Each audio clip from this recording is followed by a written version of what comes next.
رات گزر گئی، صبح ہو گئی. اب صبح نہا دھو کر بادشاہ سلامت اپنے تخت پر بیٹھا ہے، وزیر بھی بیٹھا ہے، غلام بھی کھڑے ہیں، عوام بھی آ گئی ہے، جو ان کے دلوں میں بہت سارے سوال تھے کہ بادشاہ ملکہ کو لینے گیا تو کہاں تھا، آیا تو درویشی لباس میں، فقیری لباس میں کیوں آیا، پھر دوسرے دن اٹھتے ہی پھر واپس چلا گیا. تو بہت سارے سوال تھے جو بادشاہ سے کرنے تھے لوگوں نے. اب اس سے پہلے کہ کوئی کچھ بولتا، بادشاہ نے اپنی ملکہ کو بھی بلا لیا، وزیر کے بیٹے کو بھی بلا لیا، پاس بٹھا لیا، اور اپنے وزیر سے کہا کہ وزیر کسی غلام کو کہو کہ اس درویش بابا کو بلا کر لائے جو اکثر 3 بے وقوفوں کی کہانی سناتا پھرتا ہے لوگوں کو، گلیوں میں، محلوں میں، کوچوں میں، یہاں تک کہ ہمارے دربار میں بھی. وزیر نے کہا ہاں ابھی بیچ دو. غلام کو اشارہ ہوا، غلام گیا اور بابا جی کو لے کر آ گیا. اب بابا جی سامنے آ کر کھڑے ہو گئے اور کہنے لگے بادشاہ سلامت آپ نے ہمیں یاد کیا. بادشاہ نے کہا ہاں بابا ہم نے تمہیں یاد کیا، حکم کیجئے. بادشاہ نے کہا حکم نہیں ہے، التجا ہے. تم اکثر کر کے کہا کرتے ہو کہ دنیا کے 3 بیوقوف ہیں، ذرا دوبارہ بتاؤ وہ 3 بیوقوف کون ہیں. تو بابا کہنے لگا کہ پہلا بیوقوف تو وہ ہے کہ اپنی بیوی کو اپنے گھر میں زیادہ رکھنے سے اس کے مائکے میں زیادہ رہنے کی اجازت دے. پہلا بیوقوف تو بادشاہ وہ ہے. بادشاہ نے کہا وہ بیوقوف میں ہوں. تو سارے حیران ہو گئے اور بادشاہ کی طرف دیکھنے لگے کہ یہ بادشاہ نے کیا کہہ دیا. بزرگ بابا نے کہا کہ دوسرا بیوقوف وہ ہے جو دولت مند ہو، پیسہ ہو، لیکن اس کے باوجود وہ گھر سے خالی جیب نکلنے کا فیصلہ کرے، پیسہ لے کر گھر سے نہ نکلے. دوسرا بیوقوف وہ ہے. بادشاہ نے کہا کہ وہ دوسرا بیوقوف میرا یہ وزیر ہے. وزیر بادشاہ کی طرف دیکھنے لگا کہ یہ کیا، پہلا بیوقوف خود بن گیا، دوسرا مجھے بنا دیا. وزیر نے کہا بادشاہ سلامت میں؟ بولا ہاں. تو بزرگ نے کہا کہ تیسرا بیوقوف وہ ہے جو خود کرنے کا کام ہو اور کسی دوسرے سے کروائے. بادشاہ نے کہا وہ تیسرا بیوقوف میری بیوی ہے. بیگم نے کہا بادشاہ سلامت میں؟ تیسرا بیوقوف میں ہوں؟ ہاں جی تم ہو. کیسے؟ بادشاہ نے کہا بتاؤ. بادشاہ نے کہا بزرگ بابا پہلا بیوقوف تو میں ہوں کہ میری بیوی میں اپنے پاس کم اور اپنے مائکے میں یہ زیادہ رہتی تھی. یہ 4 دن کے لیے یہاں آتی تھی اور 2 مہینے کے لیے وہاں جاتی تھی. میں ہی بیوقوف تھا کہ سمجھ نہ سکا. دوسرا بیوقوف میرا وزیر، میں پیسے لے کے نکل رہا تھا تو اس نے مجھے روک دیا کہ یہ بادشاہی تمہاری ہے اور وہ بادشاہی تمہارے سسر کی ہے. ہمیں اس جنگل میں پیسے کی کیا ضرورت پڑے گی. تو وزیر اگر میں پیسے لے کے نہ جاتا نا تو پھر میری لاش ہی یہاں آنی تھی، اور وہ بھی پتہ نہیں آنی تھی کہ نہیں، کیونکہ اس وزیر کے بیٹے نے 500 درہم 4 غلاموں کو دے کر مجھے مروانے کے لیے بھیج دیا تھا۔ یہ تو شکر ہے کہ میرے پاس پیسہ تھا، میرے پاس درہم تھے، میں نے ان کو 1000 درہم دے کر زندگی خرید لی۔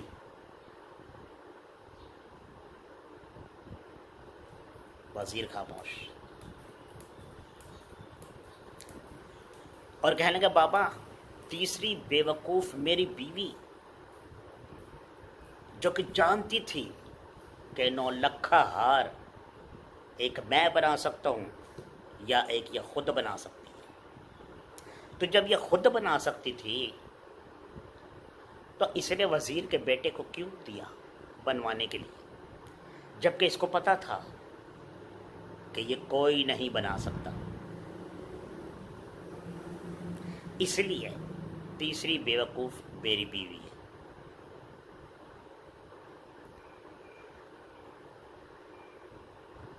بادشاہ سلامت نے اپنی ملکہ اور وزیر کے بیٹے کو پھانسی کا حکم سنایا اور قید خانے میں ڈالنے کا حکم فرما دیا۔ تو بھائیو، اگر آج کی ویڈیو آپ لوگوں کو پسند آئی، لائک شیئر ضرور کرنا، کمنٹس میں مجھے یہ بھی بتائیں کہ یہ ویڈیو آپ کو کیسی لگی، تاکہ میں آپ لوگوں کے لیے اچھی کہانیاں، اچھے قصے لے کر آؤں اور آپ کو سناؤں۔ ویسے تو میری کوشش ہوتی ہے کہ میں اچھی سے اچھی ویڈیو آپ تک پہنچا سکوں۔ اگلی ویڈیو میں پھر ملتے ہیں، جب تک اپنے چھوٹے سکندر کو اجازت دیں۔ اپنا بہت زیادہ خیال رکھنا، دعاؤں میں مجھے یاد رکھنا۔